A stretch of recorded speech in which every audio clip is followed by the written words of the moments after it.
Halo, apa kabar? Kembali berjumpa dengan saya Rusmana Arif dan Bung Rocky Gerung dari Rocky Gerung Official. Saya akan mengajak Anda untuk bergabung kembali dengan Bung Rocky Gerung yang sekarang ini sedang di tengah perjalanan ya. Kita culik untuk menepi sebentar dan bisa berbincang-bincang dengan kita dan dengan Anda semua ya. Bung Rocky Hasto itu kan akhirnya belak-belakan juga bahwa orang yang dimaksud oleh Ibu Megawati itu mau mengambil alih PDIP itu adalah Jokowi. Itu yang membuat Bu Mega yang tadinya mau pensiun ya terpaksa mengurungkannya gitu.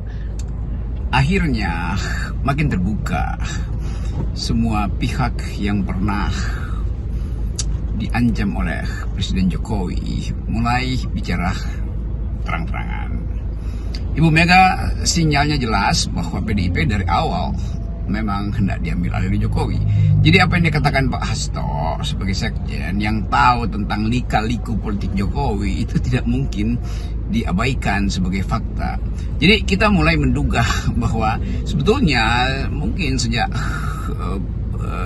terpilih kedua kali Jokowi sudah merencanakan untuk menganeksasi, untuk merampas. Sebut aja kita merampas karena pada akhirnya orang tahu bahwa apa yang terjadi di Golkar itu semacam ujung dari proyek Jokowi untuk merampas PDIP yang gagal, merampas Demokrat yang juga tidak terwujud, yang sekarang juga mungkin dia akan rampas partai-partai yang lain.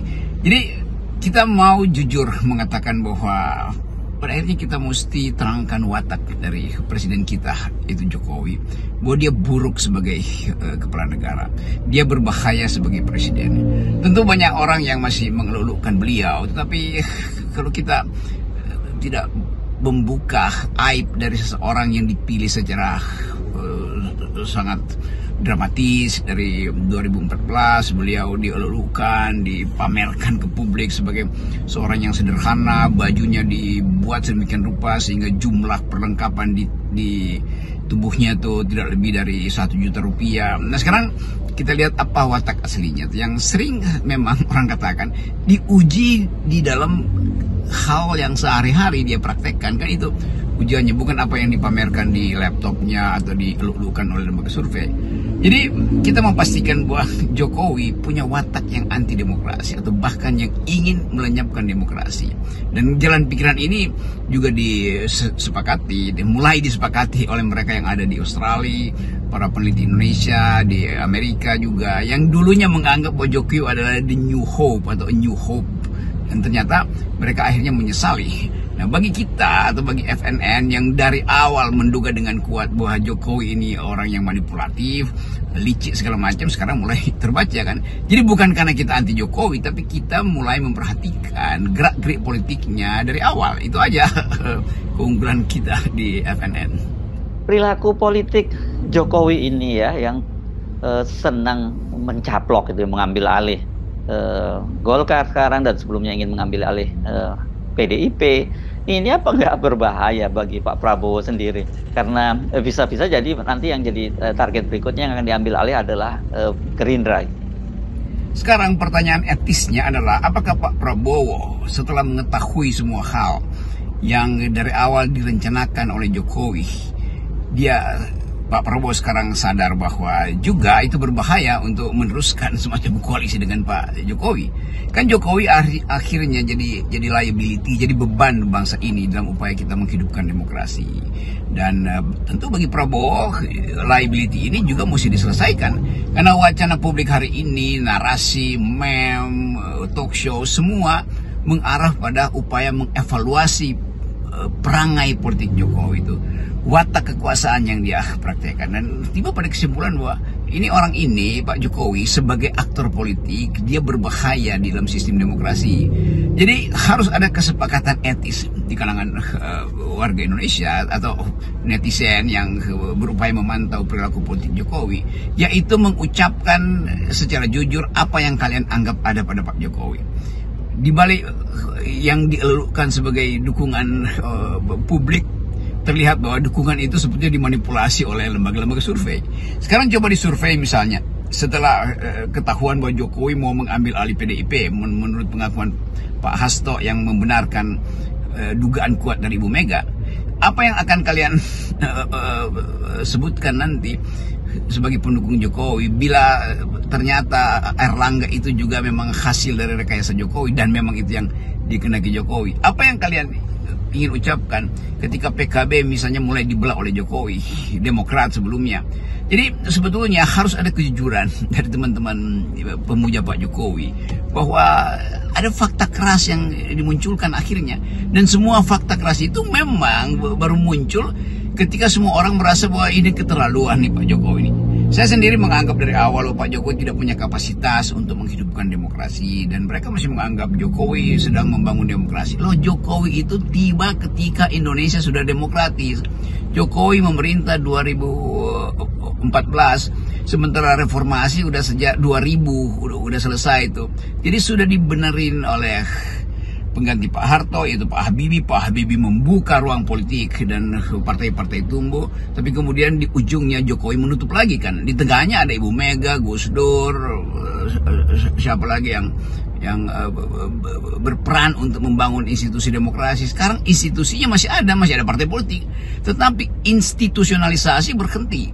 Ada lembaga partai politik, tetapi partai politik kemudian dikendalikan oleh kekuasaan, bahkan dihancurkan pelembagaannya. Jadi itu saya kira yang mesti dievaluasi, dan secara jujur kita mesti tanya pada publik Indonesia, masih percaya nggak pada dalil bahwa demokrasi seorang demokrat? Dalam 2 hari ke depan ini, Bung Rocky, Jokowi akan memimpin upacara di IKN. Kita ini sebenarnya jujur saja saya merasa, mungkin bukan hanya saya yang merasa, banyak orang juga merasakan itu, sudah lama merasakan bahwa hilangnya momen sakral 17 Agustus yang sesungguhnya ini merupakan hari keramat bagi bangsa Indonesia itu, selama itu dilaksanakan peringatannya di era Jokowi. Dalam 2 hari ke depan kita akan ikuti prosesi pemuliaan, mengingat kembali kemerdekaan kita sebagai pintu gerbang untuk menghasilkan masyarakat adil dan makmur. Kita ingin dengar pidato Presiden Jokowi. Apa masih perlu kita dengar pidato beliau? Apa masih perlu kita lihat bagaimana dia menjadi inspektur upacara di sebuah istana di IKN, sementara publik mengetahui bahwa di belakang bendera merah putih itu ada hal yang dicabik-cabik sendiri oleh Jokowi, itu demokrasi. Apa yang ingin kita kenang dari peristiwa terakhir Jokowi memimpin upacara bendera, upacara kenegaraan, peristiwa kemerdekaan di IKN? Kalau akhirnya semua talk show hari ini, semua pemberitaan pers hari ini mengarah pada penghakiman pada Jokowi, belum penghukuman, tentu itu masa proses politik, tapi beliau sudah dihakimi oleh publik, yaitu berbohong, yaitu berupaya untuk jadi pengecut karena nggak bisa bikin partai sendiri, mau ambil partai orang lain. Kan kita mengucapkan kata-kata ini yang memang mungkin kedengaran kasar, tapi bagaimana caranya mengucapkan sesuatu yang secara kasat mata terlihat?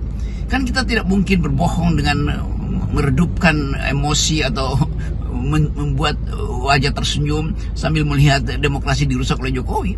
Jadi kejujuran ini yang ingin saya minta dari teman-teman yang masih mendukung Jokowi, bahwa sebaiknya sadarnya cepat, karena peristiwa-peristiwa di dalam minggu ini berurut-urut hanya menunjukkan bagaimana Jokowi masih berupaya untuk mengendalikan politik Indonesia dengan mengambil alih partai-partai politik, dengan menanam orang lewat reshuffle segala macam atas dasar tukar tambah kejahatan. Kan semua ini kan memburukkan ide kita tentang demokrasi kan. Padahal kita ingin menikmati hari kemerdekaan. Jadi kita mau tunggu apa yang akan diucapkan oleh Pak Jokowi di hari kemerdekaan. Pada saat yang sama, legitimasi beliau secara etis dan moral betul-betul runtuh.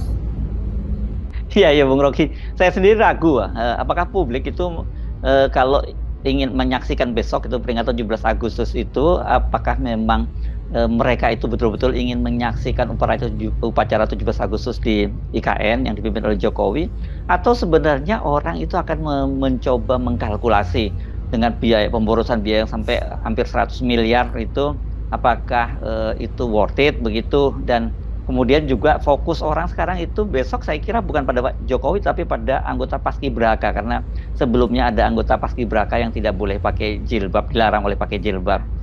Saya membayangkan malam ini misalnya apa refleksi dari bukan Jokowi yang berefleksi, refleksi dari kabinet, refleksi dari Sri Mulyani terhadap keadaan sekarang. sebagai seseorang yang dipercaya untuk jadi kasir negara, dan dia tahu bagaimana dia dibangkrutkan karena perintah-perintah non ekonomi atau irasional ekonomi dari Jokowi. Kita melihat bagaimana Pak Laoli yang adalah Menko Hukam, Menteri Hukum dan Hak Asasi Manusia ini melihat kejahatan Jokowi di bidang hak asasi manusia, yaitu membiarkan praktek-praktek pengambil alihan politik tanpa dasar etis yang bisa dipertanggungjawabkan. Kita ingin lihat misalnya Menko Polhukam kita itu yang adalah bekas Panglima TNI melihat keadaan masyarakat bangsa ini yang terpecah dan tidak punya kepercayaan lagi pada presiden. Kita ingin lihat semua menteri yang ada di kabinet, apa yang ingin mereka refleksikan hari-hari ini, melihat kepemimpinan dari orang tertinggi kita itu Pak Jokowi makin lama makin kehilangan legitimasi. Bagaimana mungkin kita mengharapkan semacam keajaiban untuk memulihkan nama Pak Jokowi ketika partainya sendiri mulai menyebut bahwa ini orang kader yang tidak merampas partainya sendiri dengan cara membelah partai itu kan. Kan ini pengakuan jujur dari Hasto, pengakuan telak dari Ibu Mega bahwa dia mau diambil alih, dia mau disingkirkan. Kan gak mungkin Ibu Mega berbohong, gak mungkin Hasto mengambil risiko berbohong kalau fakta itu memang ada. Mungkin ada dalam arsip, dalam rekaman, ada dalam WA group di antara tokoh-tokoh PDIP bahwa pernah ada seorang tokoh atau menteri datang ke PDIP dan memberi sinyal bahwa kasih kesempatan Jokowi atau Jokowi memang menginginkan kursi ketua umum PDIP.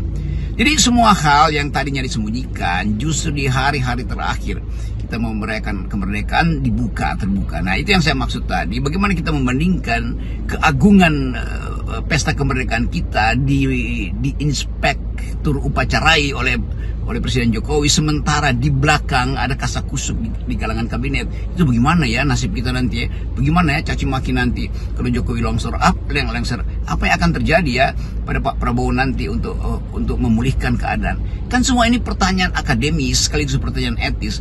Jadi mari kita tanya pada Pak Ibu Sri Mulyani, refleksimu tentang Indonesia apa? Kita tanya pada Pak Lauli, refleksimu tentang Indonesia apa? Kita tanya pada semua menteri lah, apa refleksi mereka tuh? Nah keadaan ini sungguh bukan sekedar berbahaya. Kalau berbahaya mungkin bisa diatasi dengan kekerasan, tetapi moral kita itu dirusak oleh seseorang yang kita percayakan untuk memuliakan kemerdekaan, memuliakan bangsa ini dengan pendidikan yang masuk akal. Semua hal yang dilakukan Jokowi sekarang nggak masuk akal tuh.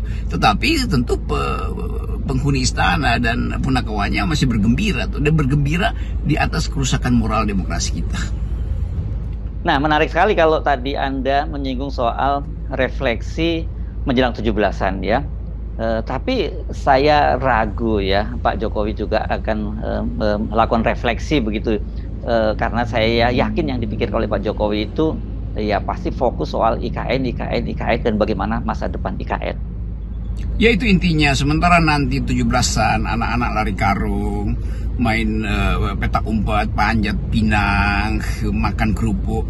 Kemeriahan demokrasi ada di desa-desa, ada di gang-gang sempit, ada di pinggir kali, ada bahkan mungkin di pinggir-pinggir hutan. Tetapi elit politik kita itu yang harus kita tagih itu, apakah kalian gembira dengan keadaan sekarang ketika anak-anak itu tidak tahu menahu dengan keadaan Indonesia, sementara elitnya tunduk taksim di bawah bendera merah putih di IKN sambil membayangkan masa depan dari sebuah istana yang bakal mangkrak, dan refleksi-refleksi akan diberikan oleh masing-masing menteri pada jajaran kabinetnya bahwa kalian mesti begini, sementara anggota keluarga dari kabinet itu justru mengetahui apa yang terjadi.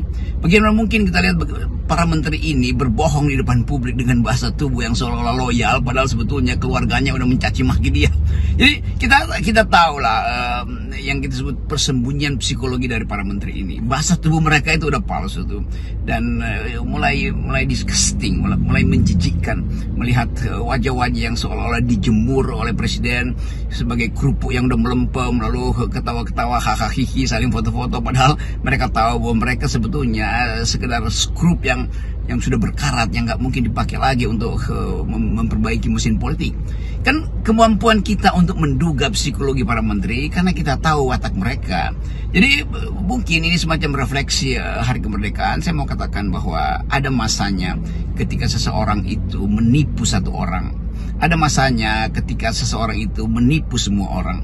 Tapi ada masanya ketika satu orang itu diketahui sebagai penipu dan diminta untuk mengaku tapi tidak mau mengaku tuh. Nah, sejarah menulis itu tuh. Seperti hal yang sering kali dikatakan pepatah bahwa Anda bisa menipu satu orang sepanjang masa atau Anda bisa menipu semua orang di satu masa, tapi Anda tidak mungkin menipu semua orang di sepanjang masa. Jadi wisdom inilah yang kira-kira harus kita bayangkan sambil kita mengenang mereka yang gugur, yang berupaya untuk menjadikan negeri ini loh jinawi, gemah ripa segala macam. Akhirnya kita masuk dalam kesulitan untuk membenahi lagi demokrasi yang dihancurkan, diberantakkan oleh presiden sendiri. Saya kira itu. Dan mari kita ucapkan selamat hari kemerdekaan. Tetapi pada saat yang sama kita tidak merdeka untuk mengatakan bahwa seseorang telah memperak-perandakan hasil dari kemerdekaan itu demokrasi itu. Nah, itu intinya. Tetapi masih ada waktu untuk mengucapkan bahwa Indonesia tidak akan rubuh hanya karena seorang tukang kayu. Baik, Bung Rocky.